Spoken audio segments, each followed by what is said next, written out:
man. There's no time. Then shoot me.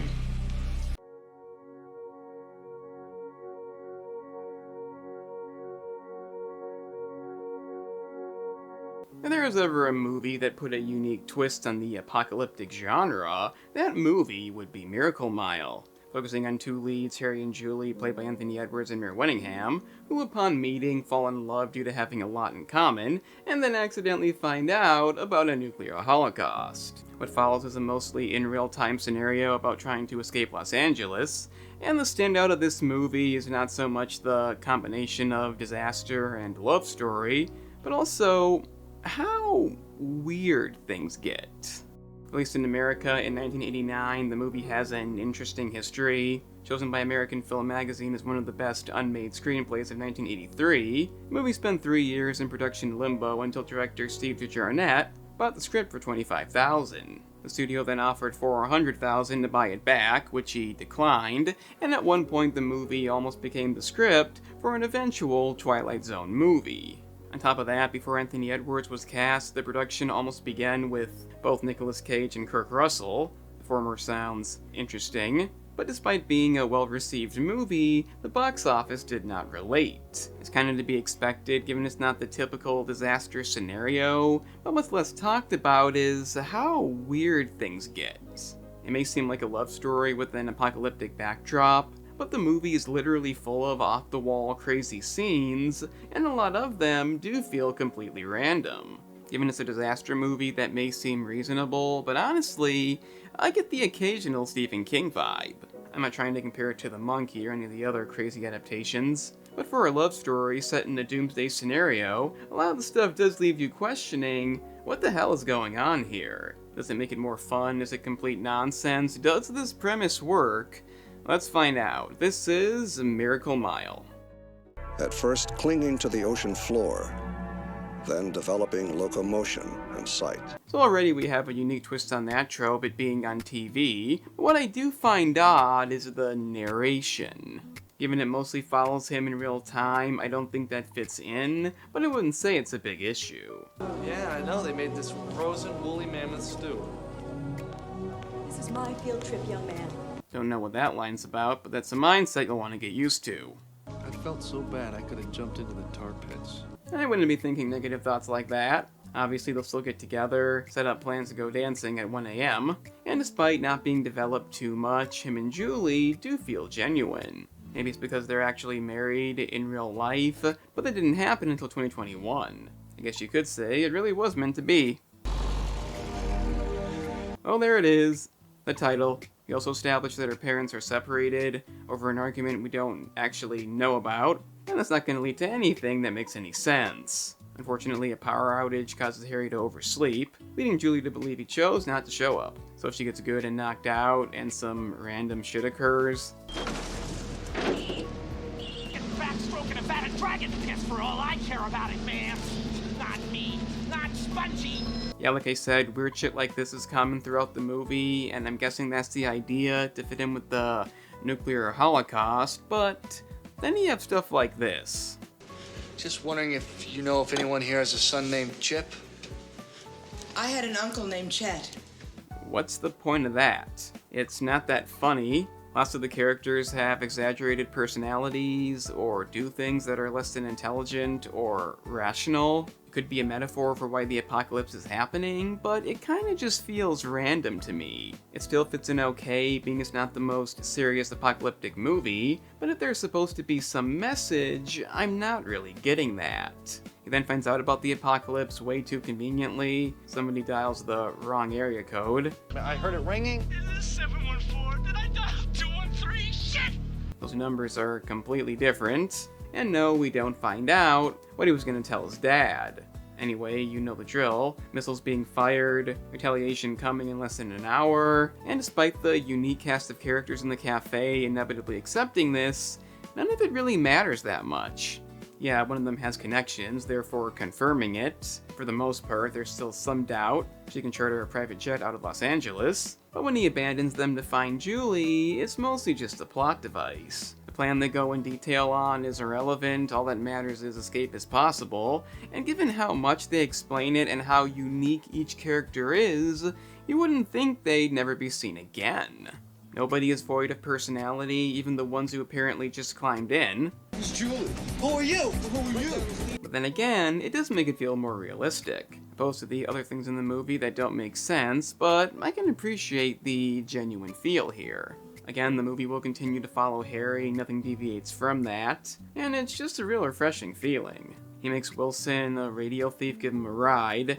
That's what happens. And the entire scene at the gas station drives home what I said about the movie not so much having a message, but just being random.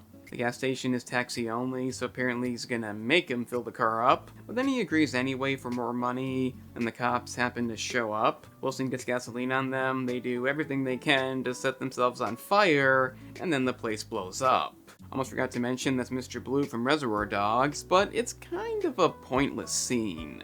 Yeah, Harry considers the possibility that he was wrong about the missiles and therefore got the cops killed for nothing, but that wasn't really his fault. It's more so the guy who threw gasoline on them, and the cop who shot off the gun with gasoline on it, and the other cop who touched it. You can't really blame Harry. It's like one of those scenes I've seen too many times when somebody who's not old enough to be mature wanted to go somewhere, but somebody else still caused the accident. I think I'm getting too into this, but while I do, spoiler, like the movie, I don't consider it to be that meaningful. It has a unique idea, random stuff to keep you entertained, but I don't know if I'd go beyond that. For some reason he leaves the key with the radio thief, they could guess how that goes, and the bad decision making continues when he finds Julie in a drug position and decides to not tell her about the bomb when she wakes up. I have literally no idea why. I could see him not wanting to, but he keeps it going to an extreme extent. As in, it basically hinders them a lot. Also, why did a padded shopping cart happen to be there? Why do her parents automatically make up? And maybe it's just me living in the modern era, but is this what new couples did back then? Show up in the middle of the night for an unplanned date while you're unconscious? Literally, that's what she thinks he did. She thinks they're going for a balloon ride. A balloon ride? You'd probably discuss that. Talk about masculinity. As for her parents, they decide to go off and die. Because We got a lot to talk about. Lots of catching up to do. less than half an hour, you'd have more time if you lived, and he could have tried talking them out of this, but that's not possible because it has to be a secret. But the like button is no secret, we know what it is by now, you can press it down below, and subscribe if you're enjoying. The gaming channel is a bit harder to find, the link is in the description, and it's got the same content, but with games. What happens next is kinda hard to follow. We have two women with machine guns, because why not? To get to the helicopter that's supposed to deliver supplies, but there's no pilot. This guy rants about it. The rest, pissed off, no dice, machines, no answer. What do you expect this time of the morning? But still not wanting to tell Julie what's going on, and her believing the helicopter is gonna take them to the balloon. He just tells her to trust him and leaves, hoping to find a random pilot. This is when the bad decision making gets overly ridiculous. He's literally wasting time to convince her of this, and even though it is a bizarre movie, it doesn't excuse stupidity. I guess the gym is a good place to look. He somehow finds a pilot, played by Brian Thompson, and apparently wanting his friend to come with him is a dilemma. No, really, he tries telling him we don't have time. All you've done is waste time. But given she didn't tell Julie and somebody else did by accident, she left the building and is trying to find a pilot too. I don't know what she'd do if she found one, and this could have been avoided if he fucking told her. After this, Wilson crashes through a building, running from the cops. He has his sister with him who's about to die. He's trying to walk up the elevator with her the wrong way. It's a scene that I can't say doesn't fit. Before he dies, he does mention that it's been too long, and the possibility that he made a mistake would at least justify some guilt this time. But almost immediately after, it's confirmed it is still happening, and from this point on, it kinda loses me.